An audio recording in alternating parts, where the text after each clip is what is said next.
Hi, back again with the second in this series of 4. And we're looking today at God's provision in our suffering. Now, none of us like to suffer, but I'm sure if you look back on your lives, we have all gone through times of suffering, whether that's been small or great. But we're looking at God's provision in times of suffering. So our Old Testament story, no surprise, comes from Daniel chapter 3.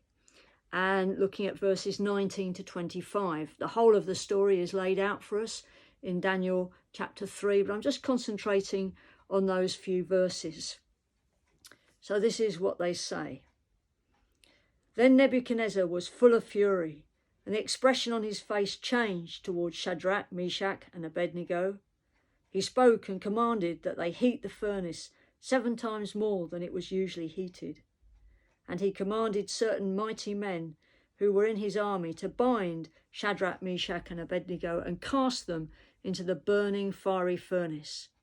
Then these men were bound in their coats, their trousers, their turbans, and other garments, and were cast into the midst of the burning fiery furnace.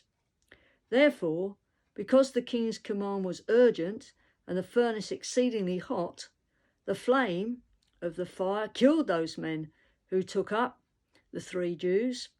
And these 3 men, Shadrach, Meshach, and Abednego, fell down, bound into the midst of the burning fiery furnace. Then King Nebuchadnezzar was astonished, and he rose in haste and spoke, saying to his counselors, "Did we not cast 3 men bound into the midst of the fire?" They answered and said to the king, "True, O king." "But look," he answered, "I see 4 men loose, walking in the midst of the fire, and they're not hurt. And the form of the 4th is like the Son of God." So again, let's put a context to that story. The context really, or the how it came about, was jealousy. Like so many things come from that source.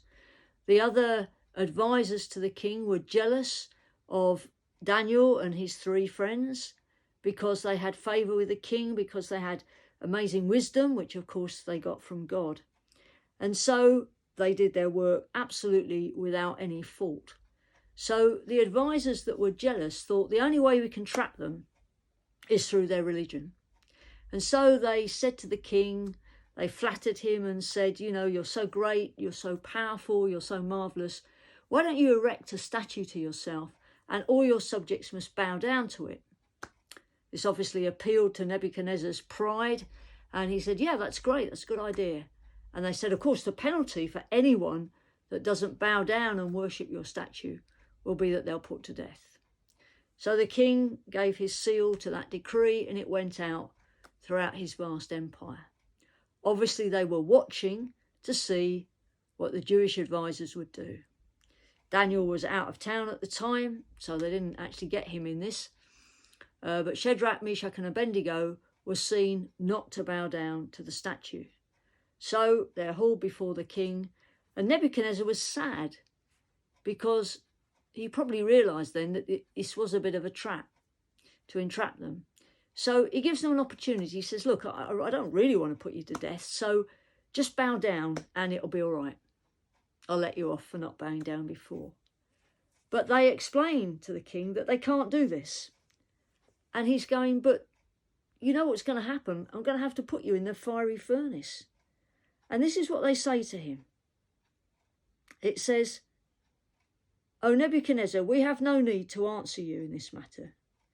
If that is the case, our God, whom we serve, is able to deliver us from the burning fiery furnace, and he will deliver us from your hand, O king. But if not, let it be known to you, O king, that we do not serve your gods, nor will we worship the gold image which you have set up." In other words, what they're saying is, we totally believe that God can protect us, but if he chooses not to, we will still believe in him. Amazing words of faith. And so the king orders the fire to be built up and they're thrown in. It's interesting, isn't it? God doesn't save them from the fiery furnace. He doesn't miraculously put the fiery furnace out. But as they're thrown into it, something happens. They're actually thrown into his presence. He is in the fiery furnace. He is in the place of their potential suffering. And the king sees that. God's presence is physically visible to a pagan king who didn't believe. And he says to his other people who hadn't been burnt up, the ones that remained, we tied them up and put them in. They're loose, they're walking around, looking as though they're enjoying themselves. They're not being burnt up. But there's 4 of them. And one of them looks like a god. Obviously, he must have been shining more brightly than Shadrach, Meshach and Abednego. So, what was the point of all that? Was it from a test from God to test their faith? I mean, it certainly did test their faith, and they were found to be faithful. But it was more than that. You see, God always uses our suffering to bring glory to himself and as a witness to those that he wants to come and believe in him. Because at the end of the day, at the end of that, the pagan king says this, if I can find the verse. Blessed be the God of Shadrach, Meshach and Abednego, who sent his angel and delivered his servants. There is no other God who can deliver like this. It was God's way of witnessing to a pagan king. We know that later on Nebuchadnezzar went away from God, but that he came back humbled. So let's have a look at our New Testament story, an equivalent story of suffering. There's many of them actually, but we're going to go to Acts chapter 16 and look at verses 23 to 34. And that's the story of Paul and Silas's imprisonment in Philippi. They'd been sharing the good news. People had become Christians and been baptized. But on this particular day, they encountered a particular person and it ended up with them being thrown into prison. So let's read that story. I'm going to take it up, as I said, at verse... Let's take it up at verse 23. Okay. And when they had laid many stripes on them, they threw them into prison, commanding the jailer to keep them securely. Having received such a charge, he put them in the innermost part of the prison and fastened their feet in the stocks. But at midnight, Paul and Silas were praying and singing hymns to God, and the prisoners were listening to them. Suddenly there was a great earthquake, so that the foundations of the prison were shaken. And immediately all the doors were opened, and everyone's chains were loosed. And the keeper of the prison, awaking from sleep, seeing the prison doors open, supposing the prisoners had fled, drew his sword and was about to kill himself. But Paul called in a loud voice, saying, Do yourself no harm, for we are all here. Then he called for a light, ran in, fell down trembling before Paul and Silas. And he brought them out and said, Sirs, what must I do to be saved? So they said, Believe on the Lord Jesus Christ, and you will be saved, you and your household. Then they spoke the word of the Lord to him and to all who were in his house. And he took them the same hour of the night, washed their stripes, and immediately he and all his family were baptized. Now when he had brought them into his house, he set food before them, and he rejoiced, having believed in God with all his household. Wow, what an eventful night. The context to that story, of course, is that things have been going relatively well in Philippi until they delivered a slave girl from the spirit of divination. Now, you would think that that was a cause for rejoicing, and I'm sure it was for her, but it meant that she lost her skill, and so her master, or masters, her owners, lost their income. And so they stirred up the crowd against Paul and Silas. And they went and hauled them up before the magistrates and said, these people are causing disruption, they're causing riots, punish them. Magistrates didn't seem to put on much of a trial. They had them whipped and they threw them in prison. And that's when we took up the story that I've just read to you.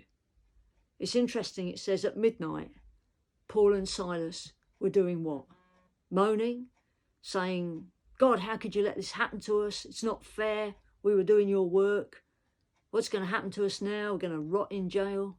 No, they were worshipping the Lord. They were praising God.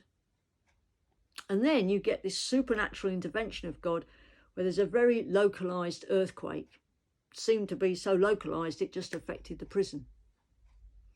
The doors are flung open. The chains miraculously are shaken off.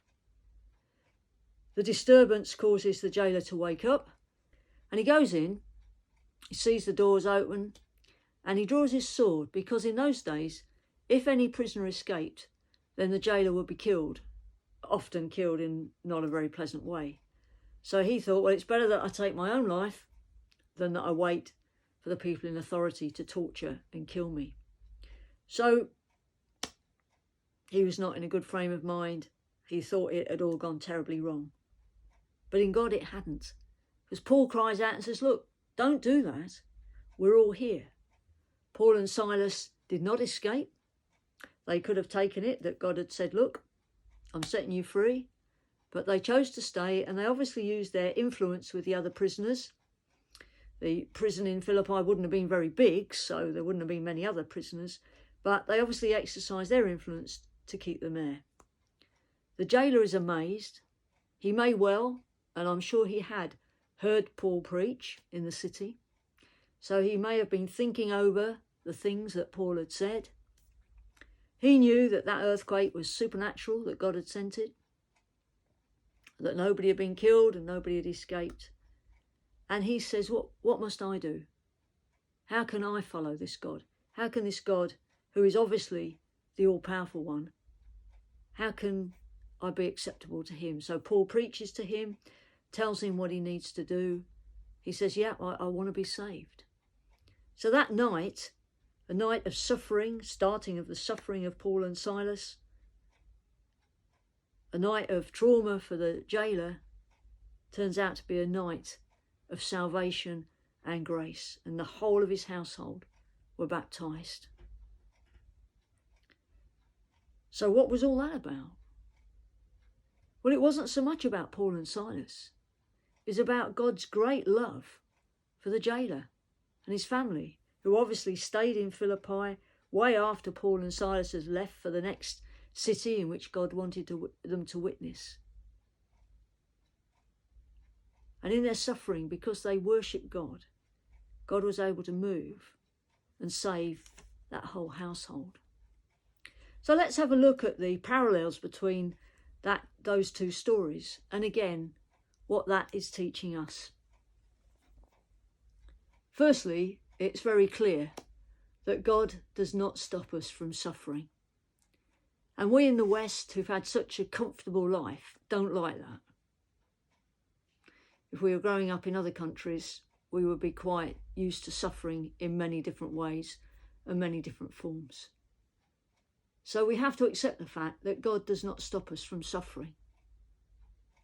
In the spiritual battles that we're in and will face in the future, there will be suffering. Shadrach, Meshach and Abednego went into the fiery furnace. Paul and Silas went in to prison. God didn't stop that, but he was with them in that, and he used it for his greater purposes. So the second point that we learn from this is that God is with us in our suffering. He will never, ever leave us. And thirdly, God uses our suffering to bear witness that he is the one true God. He loves those so much who are lost that he will do anything to bring them to himself. Fifthly, God achieves his purposes through suffering. Obviously, the prime example is that he did not spare his own son. But the agony of the cross is what saves us. And lastly, our faith needs to be strong enough so that when our time of testing comes, we will stand for Christ. We will not crumble, we will not compromise, but we will stand knowing that whatever we go through, God is working out his purposes in it for us and for those that he loves who don't yet know him. I hope this message not only challenges you, but also encourages you today. May God bless these stories to you, and may he write his own story through you and through me. Bless you.